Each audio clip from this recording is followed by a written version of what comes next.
How much money did she Total take from you? cash and housing is 3.8 million. How was she able to convince you to give her that much money? That's not true. That's not true. That's not true. I have a proof. I have a proof here. So you have proof. Yes, sir. Both of them, sir, did not saying the truth. That is So both lie, of them sir. are That's lying? not Is that true. what you're saying? Both of them are lying? They came here just to lie? Hello and welcome back to Living Abroad. Today we're going to take a look at how two men were scammed for over 10 million pesos by a Filipina who apparently has 5 or 6 other men that she is scamming. If you want to see the full video, go ahead and check it out, Rafi Tolfo. But if you want to see my reaction and some English subtitles, check this out. Let's take a look and see what happened in today's video. I'm here to see if we can figure out a solution to get my money and property back. How much money did she take from you? Total cash and housing is 3.8 million. How did she able to take this from you? Well, she kicked me out in December of 2019, 6 months after I had arrived here. How did you come to know her in first? I met her on Filipino Cupid. Filipino Cupid? Yeah, November of... Online. That's online. Yes, that's correct, sir. Okay. Well, then I came in January 2019 to meet her for, I think, about 5 weeks, I believe it was. Then we decided that, well, I had to go back to Canada. I have a business there, had a business there. Okay. So anyway, I sold my business, and between the time I went back to Canada and when I sold my business, I'd sent her some money for a purchase of our main house in Calapan. Wait a minute. You haven't met her yet, but you already sent her money to buy? Oh, no, sir. I was here for 5 weeks already. Oh, okay. I had to go back to Canada to take care of my business. Okay. How was she able to convince you to give her that much money for her to be able to buy a house for both of you? Is that Well, good? She's that good. She's that good? she's The happy with that. the title of the property, whose name was it written in? It's Was it her it name? hasn't been transferred yet. It's still in Her name. the original. No, not her name. The original guy that we bought it from. Okay. But, He's in is there a Calapan. deed of sale? Under her name. Yeah. Okay. The title's name is Still still under the original real owner, owner's name. yes. Okay. But there is a deed of sale, and the name on the deed of sale is her name. Yes, sir. The person that you're trying to complain Yes, against. sir. Yeah. Okay. And what happened next, sir? Well, also while I was still in Canada, she wanted to buy a tiny little beach house in Calapan. Wow. Yeah. Well, it was purchase price was 72,000. Pesos. Yes, and then by the time we finished, Well, where's this located at, sir? The beach house.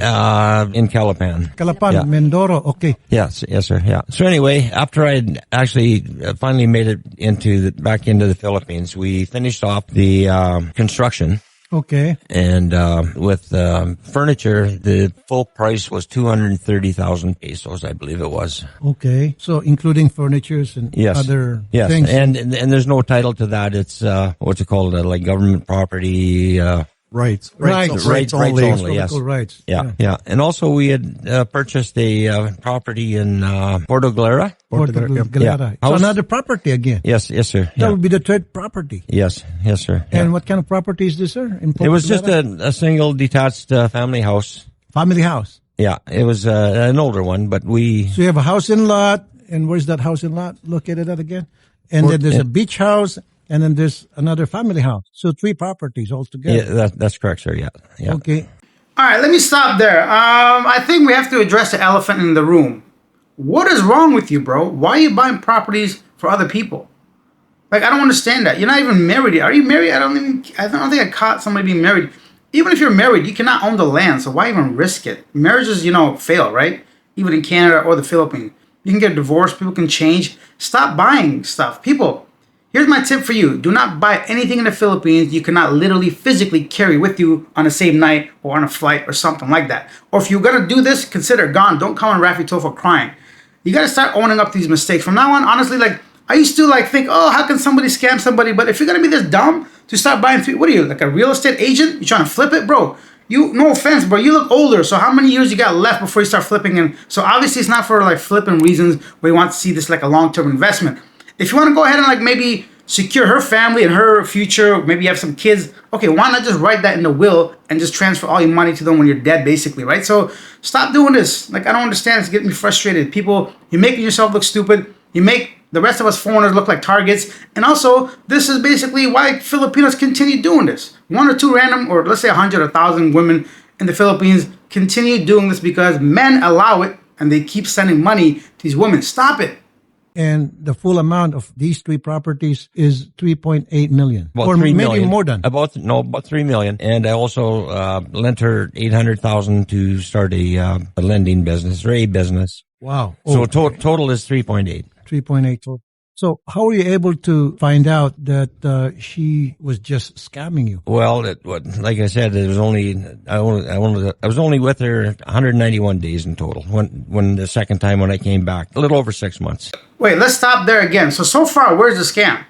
And I'm really hoping at the end of this, somehow there's clear evidence of scam. I think we should start like clarifying what is a scam. If you willingly send money to somebody, that's not really a scam, right? The stuff is in her name. How is that a scam? You wanted to send something during your relationship. It was like a gift or whatever you want. There is not a scam. The only scam that could happen by the end of this is like a blind reaction. I'm not seeing this.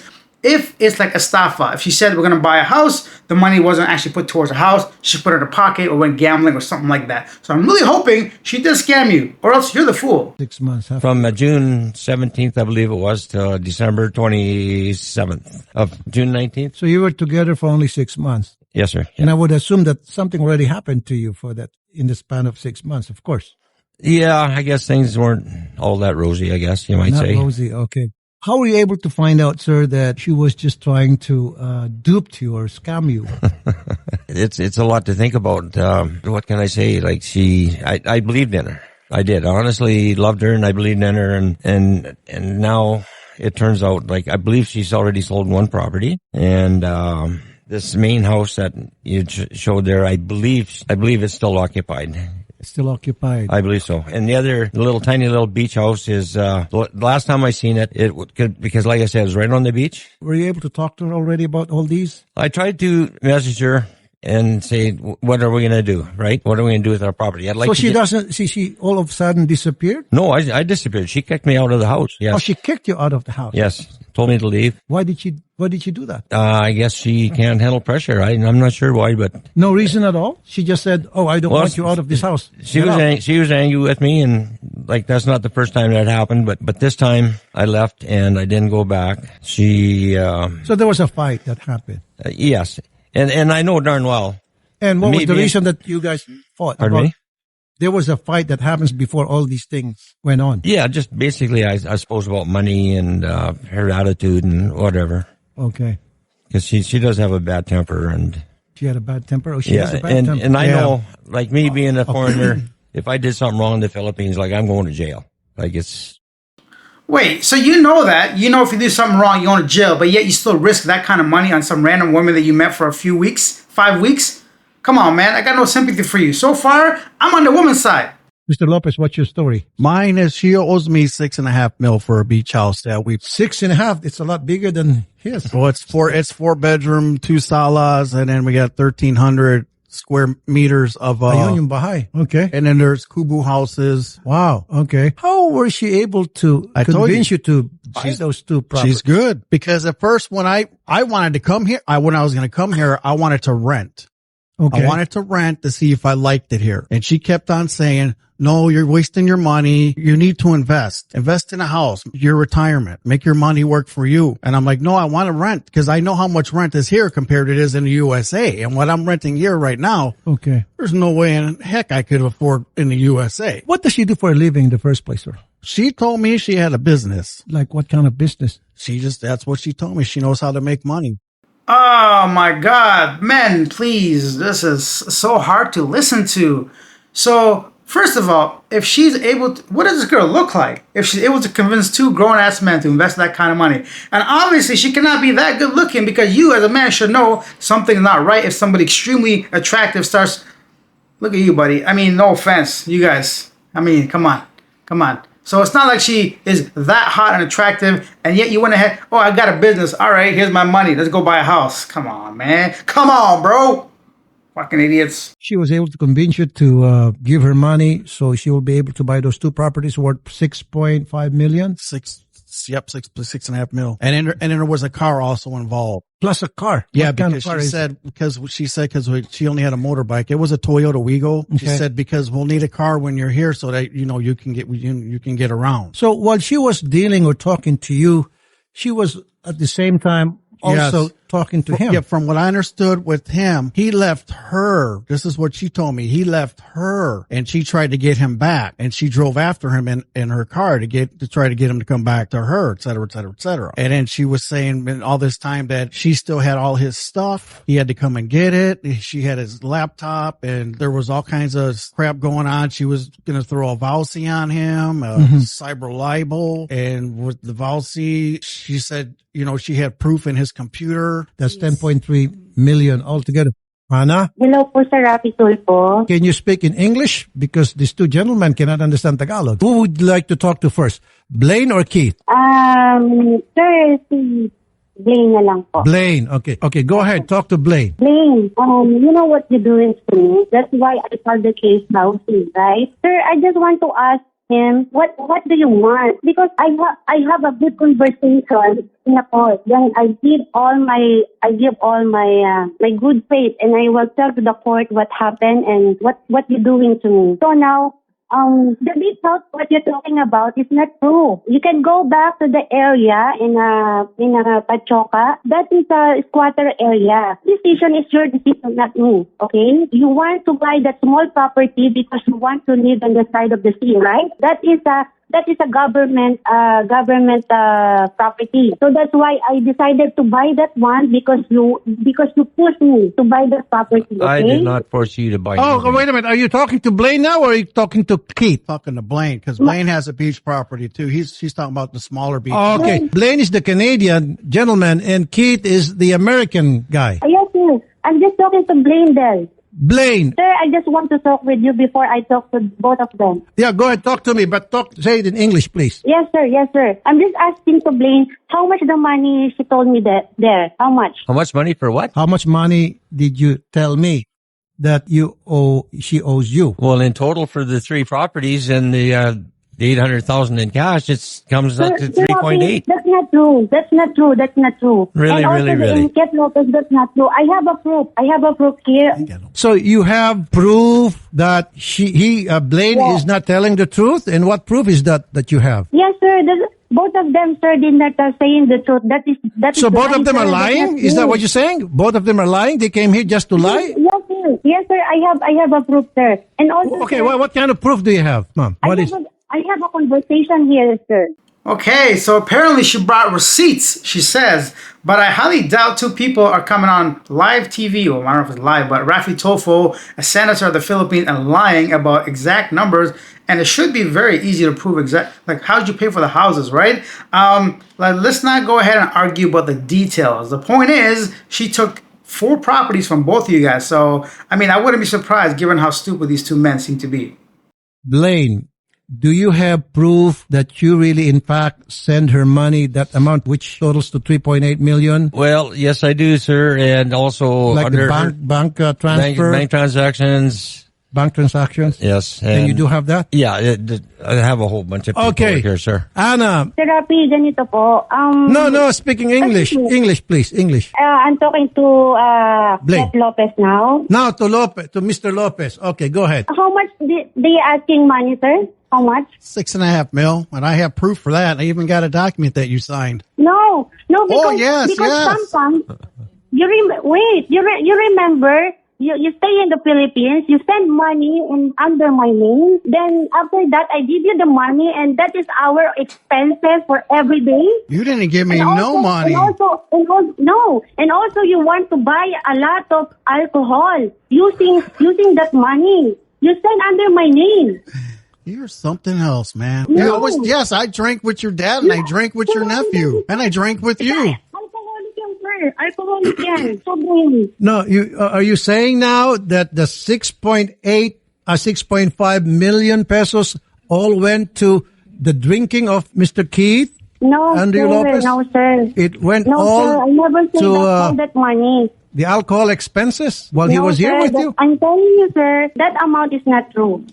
Which one is true then? Which one is true? The 6.5 or the 3.8? Sir, the amount of the property in Mansalay is only 520,000. Oh, hold on a second. How is it only 520,000 when you told me the 1,300 square meters was over 1 mil. Yes. But hold Sir, on. that But is I already right. know. I already know how much you paid for it because I spoke to the electrician. We're not, Sir, we're Rafi- not idiots here because, you're always threatening us about you have all these cop friends and you're going to get us thrown in jail, et cetera, et cetera, et cetera. But guess what, Michelle? No, sir, I have no, a sir, friend no, who's sir. a driver who has Sir, family in the Mansalai government, and that's who we spoke to when we went there. We spoke to the vice mayor, the city coordinator, the title department, and everybody alongside on the landing strip. They know about you. And the person that you bought the property from, the rights from, was somebody that was on the barangay. And it was only for 500,000 pesos. And the electrician that did the wiring in the house,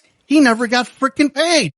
And he's the cousin of my friend. So you go ahead and get your cop friends and you can keep threatening us and all that like you've been doing. You did that to Blaine, to myself every time we drove past a jail. And not just me, but you did it also to Casper. Who's Casper? Gentleman from Dutch. So another gentleman there? Yes, that she got that she owes money? 280,000 So pesos. there are three of you. There's more than that because I got documentation from conversations that I had with Nick Jones from Australia, who she was talking to when So she that's was the fourth with guy. me. Okay. And along with Brent Clark, who she was That's the with. fifth guy. Yeah, well, there's more than that because Now, how many guys altogether? altogether, according to the Australians, there was 1, 2, 3, 4, 5, 8 before Hello, us. Therapy. Let her give a chance to talk to her. Go ahead, Anna. No, English. Anna, let me tell you this. I'm surprised that you're having hard time speaking in English when in fact these 8 Sir. gentlemen that you are able to converse with, transact with, and ask money sir. from, Wait, sir. and now of course you used English and the reason why you were able to get money from them, and now you're having a hard time to talk in English? I don't believe that. Yeah, English. Go ahead. We're listening. Sir, I'm just asking to both of them what they want. Okay. What is it that you want from her? 3.8 million. 6.5 million. 3.8 and 6.5. That's what they want from you, Anna. Sir, so if the money they want to get back, why did not file the case? I'm not a scammer. I have no more money. You got it all. No. Yeah. I never get money. I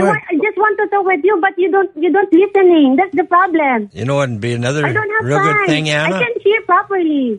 You cannot hear properly, but we can hear you loud and clear. Yes, sir. Because sir, kinakabahan din ako. Kaya hindi rin ako makasagot ng maayos. Siyempre, sir, kayo na yan eh. 2, 3, Kaya ang sa akin 4, sana, 5, bigyan niyo ako ng 6, time na 7, makapagsalita 8, na hindi nila sinasabayan. Hindi mo maintindihan eh. I can't explain myself because of that. Okay, They're go ahead. talking. No, that's the reason why we're calling you so that we can hear your side. Yes, sir. That's why I'm thankful. Okay, I gotta stop it there because it's gonna go on to like over an hour if I try to listen to the whole thing. Let's just pause it there for now and figure out where is the scam basically. So far, nothing. Maybe by the end of this and in part 2 we find out what and give her a chance to explain herself. If you guys are wondering why these like scam hubs keep popping up in the Philippines, Cambodia, Myanmar, there's entire cities dedicated to these call center scam hubs. It's exactly for reasons like this. If one random girl from God knows where in the Philippines, she was able to extract over 10 million pesos from 2 guys alone, and she's talking to 8 that they know of. Imagine how many men she's talking to that they don't know about. At least 2 or 3 dozen. And imagine how much money she got from those men that didn't make it to property level, like maybe 10,000 pesos, 20,000 pesos. It's a full-time thing. This is a type of stuff that you have to be aware of. These are the reason why I make these videos. It's got nothing to do with the country itself. These like little pockets of scammers does not represent the Philippines. But when you're online on Filipino Cube, whatever dating site, Tinder, Bumble, I don't know what else there is, but my point is we are essentially all talking to the same women, right? Let's say there's 20 girls in Cebu that are willing to talk to a 70-year-old or whatever. So she's doing the same thing to all the guys, and we think, oh, we found ourselves like this perfect girl. A lot of times, online is not the way to go. This whole situation seems to be gotten way out of hand where I have at this point, no sympathy for the guys, you know? If she scammed them, maybe lied about the amount, that's where the fraudulent activity can be, estafa. So we'll find all that out in the next episode. But for now, I just want to make this video. This was a blind reaction. It's over 28 minutes long. I got no time to go through all that. It's going to be way too long. So come tomorrow or the next day, maximum 2 days, I promise to release part 2. But yeah, beware. Ensure you never send money to anybody. Unless you're married, even then, I would never buy property in any country that is not my own. I don't know the laws. Even if the law's on my side, even if I win the court case, how's she going to pay the money back? Where's she going to get 10.5 million pesos from? If she had that kind of money, she wouldn't be talking to dudes online trying to extract money from Canadians, Dutch Mandem, and Americans. So leave your thoughts down below. What do you think so far? I'd like to hear your opinions. I'll see you guys in part 2.